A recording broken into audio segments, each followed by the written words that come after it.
ज्ञानदेव तुकाराम, पंढरीनाथ भगवान, गोपाल कृष्ण भगवान, नवनाथ महाराज परित्यावन चराचे मेळी, विचारिता सावध भाषा सकळी, स्पष्ट होऊनी त्या मंडळी त्या समान बोलत से। नवनाथ महाराज की जय। ते जे बाळ होतं त्या ठिकाणी काय होतं की त्या प्राण्यासोबत राहून, हरिणासोबत राहून त्या ठिकाणी काय होऊ लागलं की तशा पद्धतीची भाषा समजून घेऊ लागलं आणि त्याच पद्धतीची भाषा सुद्धा त्या ठिकाणी तशा पद्धतीनं बोलू लागलं म्हणतात। हस्ती वर्ग गाई म्हैसी व्याघ्र जम्बुक लांडगे हरिण भयंकर, शार्दूळ रोही गेंडा सांबर, भाषा समजे सकळाची। त्या ठिकाणी हत्तीची, गायीची, म्हशीची, व्याघ्राची, वाघाची असेल अशी कोणत्याही प्राण्याची त्या ठिकाणी त्याच्या सोबत राहिल्यामुळं आजूबाजूला ते प्राणी फिरू लागले, येऊ लागले, जाऊ लागले, त्या सर्वांची भाषा त्यांना अवगत केली, त्याला सर्व माहीत झालं म्हणतात।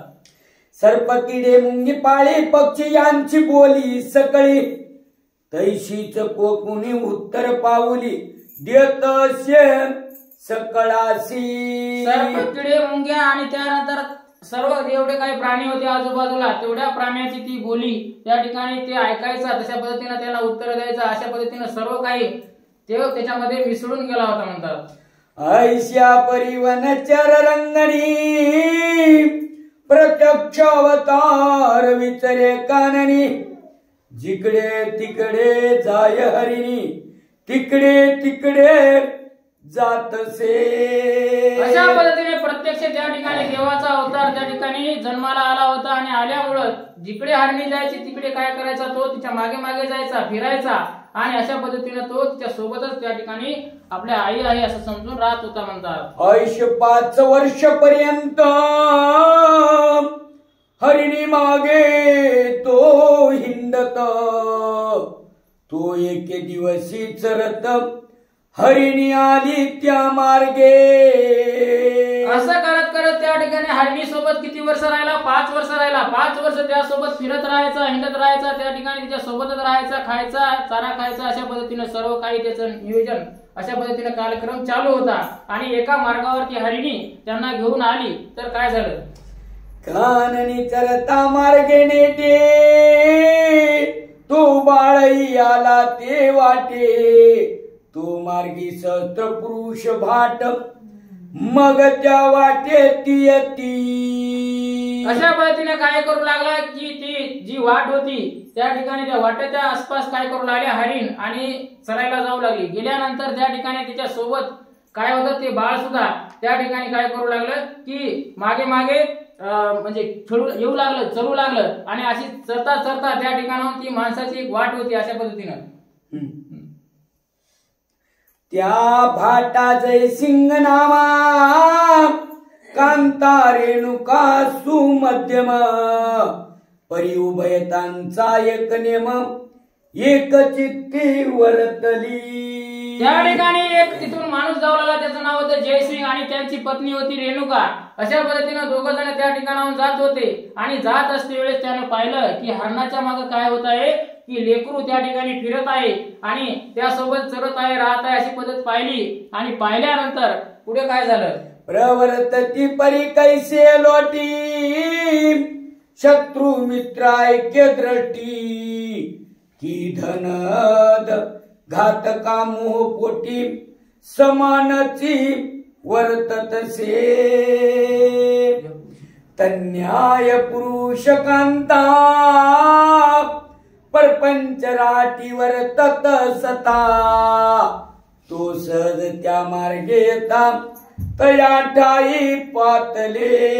त्या ठिकाणी दोघं जण काय करू लागले, असे चलत चलत त्या ठिकाणी ते जे होते म्हणजे त्या ठिकाणी नाव सांगितलं आपण अगोदर जयसिंग आणि रेणुका, ते दोघं जण त्या ठिकाणी परत चलत चलत आल्यानंतर त्यांनी पाहिल्यानंतर त्या ठिकाणी ते लेकरू त्यांना दिसलं आणि एक काय झालं की हे लेकरू आहे आणि हरणाच्या मागे कसं फिरत आहे अशा पद्धतीने त्यांनी पाहिलं आणि पाहिल्यानंतर बघूया पातले परी मार्गावरती बाळ देखिले दिव्य शक्ती बालार्क किरणी ते जागृती लख लखित देखिले. त्या ठिकाणी त्या मार्गावरती आल्यानंतर त्यांनी बाळ पाहिलं तर काय होऊ लागलं, अतिशय तेजस्वी बाळ होतं. त्या ठिकाणी अशा पद्धतीनं अशी त्याची कांता होती, अशा पद्धतीने छान होतं. पाहिल्यानंतर त्या ठिकाणी ते भारावून गेले आणि भारावून गेल्यानंतर ते पूर्ण लखलखीत दिसू लागलं म्हणतात की सहजासहज करावया आगमना मही उतरला रोहिणी रमन की पावक तेज कांती वसन गुंडाळले वाटतसे. त्या ठिकाणी सहजासहजी असं जर म्हणायचं झालं तर त्या ठिकाणी काय चंद्र जणू काही त्या ठिकाणी पृथ्वीवर उतरला की काय अशा पद्धतीची चंद्रासारखी कळा त्या ठिकाणी त्या बाळाची दिसत होती. अशा पद्धतीने त्या ठिकाणी उदाहरण दिलेलं आहे. ऐशा परितेज पुंज जयसिंग भाट देखता सहज मनात मनी अर्कतेज बाळ कोणाचे. त्या ठिकाणी जयसिंगाला बघला आणि बघल्या म्हणाला अरे बापरे मला हा बाळ इतकं छान कोणाचा असेल. त्या ठिकाणी सूर्यासारखं तेजस्वी दिसत आहे. अशा पद्धतीने त्या ठिकाणी पुन्हा त्या ठिकाणी उपमा दिलेली आहे. ऐश स्त्रियेशी म्हणत से ऐशी अरण्यात से बाळ सांडून गेली सुरस माता पिता कैशी ती. अशा पद्धतीने त्याच्या पत्नीला म्हणू लागला की हे बाळ किती सुरस आहे, किती छान आहे, चांगला आहे. आणि अशा पद्धतीने याचे माता पिता याला या ठिकाणी कसे सोडून गेले असतील. अशा पद्धतीने त्या ठिकाणी विचार आपल्या पत्नीला बोलू लागला म्हणतात की सहज चाली चालता यात चुकली याची माता ऐसे अपार संशय घेता तयापासी पातले. अशा पद्धतीने सहजासहजी चालत असताना त्या ठिकाणी याला लेकराला या ठिकाणी सोडून गेली म्हणजे याची माता या ठिकाणी चुकलेली आहे. अशा पद्धतीने म्हणत त्या ठिकाणी बाळाच्या जवळ आले म्हणतात.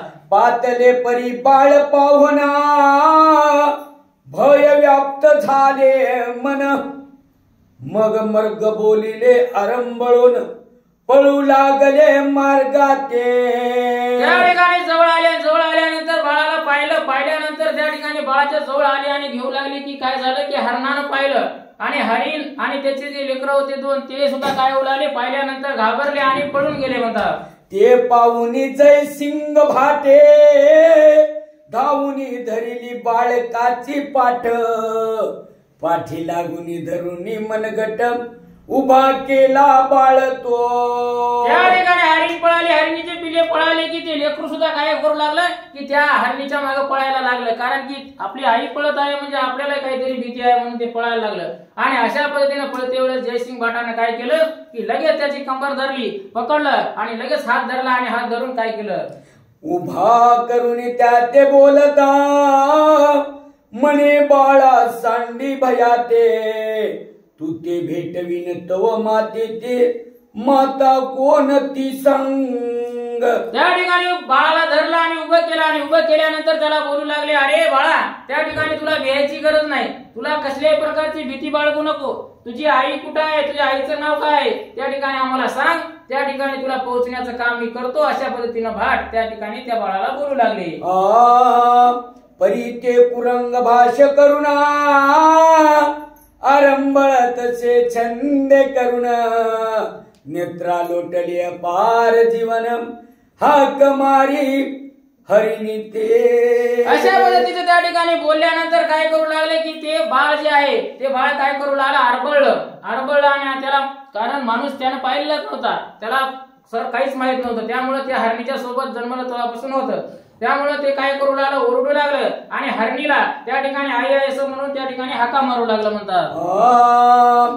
परी ते हरिणी बाळ पाहुणा कासावीस झाले परम प्राण परी मनुष्य भय करून निकट येऊ सेकेना.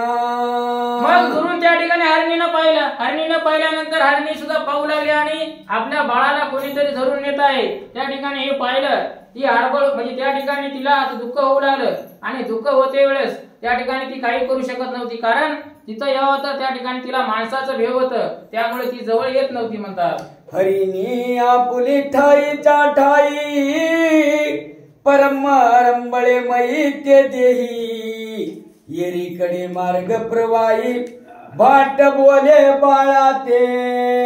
ज्या ठिकाणी ज्या जागेवर होती त्या जागेवर काय होऊ लागली ती की अतिशय आडबळली होती. ती जमिनीच्या ठिकाणी त्या ठिकाणी काय करू लागली, तिला दुःख होऊ लागलं आणि त्यामुळे काय होऊ लागली की भाट त्या बाळाला बोलू लागला. आणि नंतर काय झालं परत, म्हणे वत्सा व्यर्थ का रडसी कोण माता पिता ये तुझशी सोडून गेली अरण्यासी तरी भेटवू तुझ आता की. त्या ठिकाणी भाट काय म्हणू लागले, अरे वत्सा, अरे बाळा, तुझं त्या ठिकाणी आई वडील कोण आहे, तुला कोण या ठिकाणी सोडून गेला आहे ते आम्हाला सांग. त्या ठिकाणी अरण्यामध्ये तुला या ठिकाणी कोण सोडलेलं आहे, त्यांना आम्ही भेटवून देऊ. तुझ्या आई वडिलांना आम्हाला त्यांचा पत्ता सांग, नाव सांग, अशा पद्धतीने बोलू लागले. परी कुरंग भाषे करुणा ब्या ब्या करुणी करी रुदन मग भाट म्हणे वाचाईन मुख स्तंभ वाटत से. त्या ठिकाणी हळूहळू ते बाळाला तशा पद्धतीने म्हणल्यानंतर ते बाळ काय करू लागले की हळूहळू ब्या ब्या ब्या ब्या अशा पद्धतीने हरणीचा आवाज काढून त्या ठिकाणी रडू लागलं. आणि त्याला काही कळत नव्हतं. काय कळत नव्हतं की त्यानं याच्या अगोदर काय की माणसाची भाषा शिकली नव्हती. आपलं जे बाळ असतं ते काय करत असतं की आपल्या सोबत आई वडिलांच्या सोबत राहून काय करतं, आई वडिलांची भाषा शिकतं.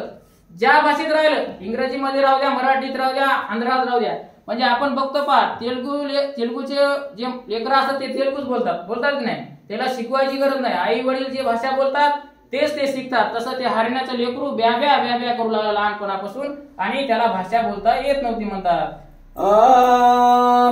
मग हस्त खुनेने पुसे त्या ते परी खुन येते नेने परते मग जयसिंग म्हणे आपुले मनाते परमज्ञानी बाळक ये. मग हाताने खुनू लागले. हाताने खुनवल्यानंतरही त्या बाळाला काही कळत नव्हतं. हाताने खुनवल्यानंतरही काही उत्तर द्यायचं कळत नव्हतं. अशा पद्धतीने त्या ठिकाणी बाळाला काहीच माहित नाही आणि बाळाला काही कळत नाही आपण काय बोलत आहोत हे जयसिंगाला कळालं. आणि कळाल्यानंतर पुढे काय झालं, तरी आता सो कैसे याते आपुल्या नावे न्यावे वस्तीस याची जननी भेटल्यास हस्तगत याते करू की. आता आपण कसं करायचं, मग काय करायचं, आपली वस्ती जिकडे आहे आपल्या गावाकडे आपल्या घराकडे त्यांना न्यायचं आणि नेल्यानंतर जेव्हा त्याची आई भेटल तेव्हा आईच्या हवाली या लेकराला आपण करूया. अशा पद्धतीने भाटाना आणि रेणुकीने ठरवलं म्हणतात. नवनाथ महाराज की जय.